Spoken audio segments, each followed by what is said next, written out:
So basically this video is a continuation from the first video that we did from the previous video. So let's go back to what we were talking about. In this case, the spring is compressed and then pushed.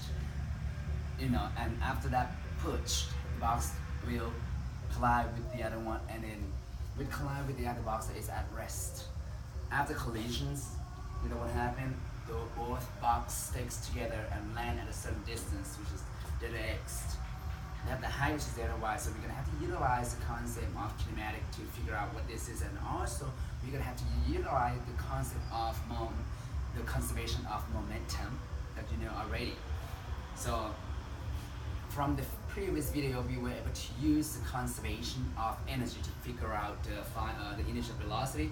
By that being the case, let's go ahead and review the refreshed with a new concept, like the spring constant that has the potential energy is 1/2 kx squared, x being the displacement, which is that, k, which is also the spring constant, which is 24 from the earlier calculations.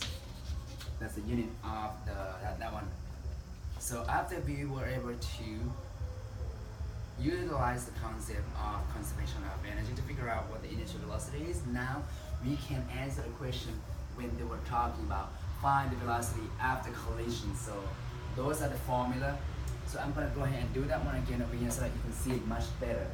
So momentum is conserved, so this is the changing of momentum. And since the second term, m1 v1 plus m2 v2 is equal to m1 plus m2 final velocity. So from now on is the one from the previous lessons from last year. So we were able to figure out this term is 0 because it is at rest. This one has the mass itself. The mass is 0.3. The initial velocity is that. So I'm just going to rewrite the whole term. Then I just go ahead and write out this variable so that you see what it is that I'm referring to. So basically, this is that one. So I'm just gonna go ahead and label it as yellow one, so that is your initial velocity times the mass plus 0 is equal to 0.3 plus 0.3, because it says that the box is the second block with the same mass. Yeah.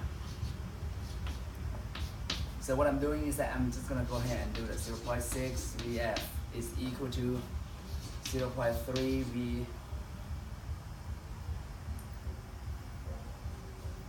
that initial velocity. So now get rid of the term because we're supposed to be looking for this one, so I divide this one by. So basically your final velocity after collisions will be 1/2 V0. So this is the answer that you should be looking at, even though it's 0.3, 0.6, but this twice, so that's what I'm saying. This is 1/2 of the initial velocity. Let me just go ahead and label them as the initial velocity like this. So now we were able to look at what the next equation is. Okay, we have to figure out what the distance of both of the block where it lands. So to do that, we're gonna have to go ahead and utilize the concept of kinematic to figure out what the time is first. So I'm just gonna rewrite over here on the left hand side. I'm just gonna give you time to process this.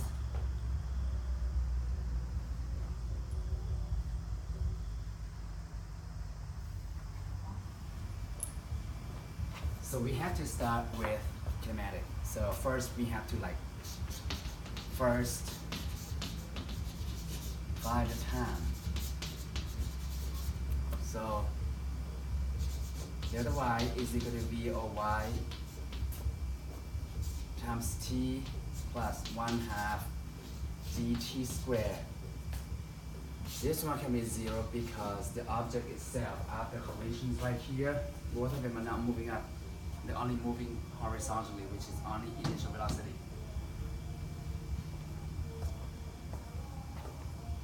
So let's go ahead and look at the distance, which is 10 meters.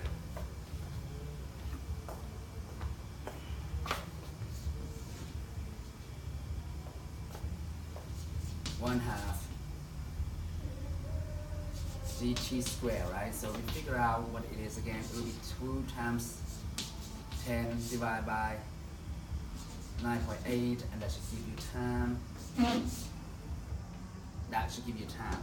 So whatever the answer of this one is, you will have to use this one to figure out. Okay, yeah. 5 for distance in x direction.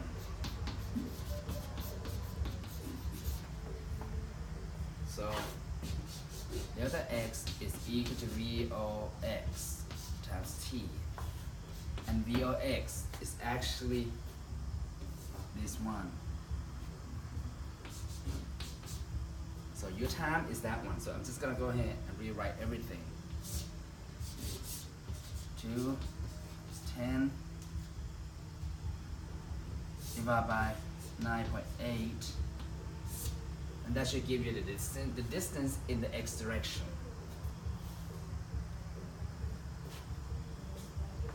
You see how everything's actually come into play, how it actually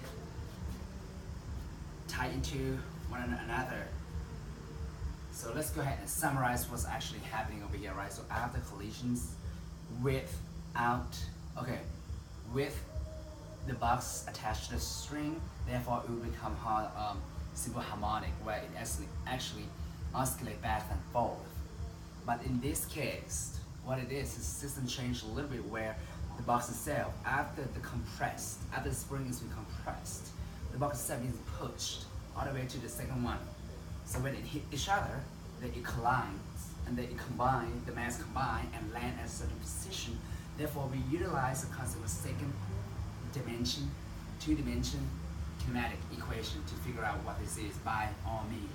We have to utilize this equation right here to figure out what the time is first, because the time itself is so important, and it's the same time for the object to travel in both x and y directions. After we figure out what the time is, then we utilize what the time is, substitute in where the time is. Initial velocity in this case, we have to figure out what it is that we're actually calculating, which is this one. Oh, but I mean that's not it. Okay, this is that. So basically, if you want to put that there, you need to put 1/2. So it would be, to make it correct, that would be 1/2 initial velocity times t, to figure out what how long the distance in the x direction is. Hope that helps.